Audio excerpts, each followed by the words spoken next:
ठेठ हरियाणा देखने और सुनने वाले ने जुगाड़ी पत्रकार पवन गिल की राम राम। देश में कई जगह हुए उपचुनाव में बीजेपी सरकार को हार का मुंह देखना पड़ा। अब बीजेपी सरकार को यूपी चुनाव में भी हार का भय सता रहा है, इसलिए उसने तीनों कृषि कानूनों को वापस लिया है। लेकिन देश की जनता ने बीजेपी को सबक सिखाकर सत्ता से बाहर करने का मन बना लिया है।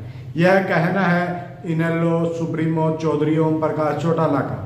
वह इनेल्डी नेता बलवान सुहाग की पौत्री के विवाह समारोह में शामिल होने के लिए आए हुए थे।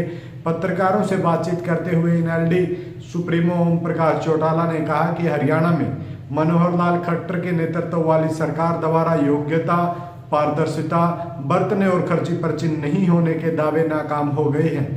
आए दिन सरकार के नए नए घोटाले उजागर हो रहे हैं। उन्होंने कहा कि HPSC का जो घोटाला सामने आया है, तस्वीरें उससे बिल्कुल साफ हो गई है कि न खर्ची न पर्ची की बात करने वाली बीजेपी जेजेपी गठबंधन सरकार नौकरियां बेचने के साथ साथ योग्य बेरोजगार युवाओं के भविष्य के साथ खिलवाड़ कर रही है।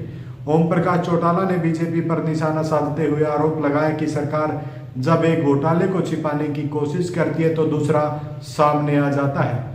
एक साल में किसान इन कृषि कानूनों को वापस लेने की मांग कर सड़कों पर बैठे हैं। जब तक सरकार इन कानूनों को वापस और नहीं लेती, मगर कई हिमाचल, राजस्थान व हरियाणा में हुए उपचुनाव में हार से अब इन्हें यूपी चुनाव में अपनी हार दिखाई दे रही है।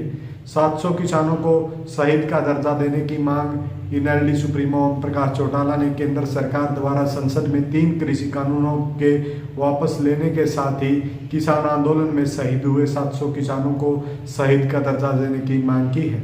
ओम प्रकाश चौटाला ने कहा कि सरकार को किसानों पर दर्ज मुकदमों को वापस लेने, MSP पर लिखित कानून बनाने सहित किसानों की अन्य मांगों को पूरा करना चाहिए।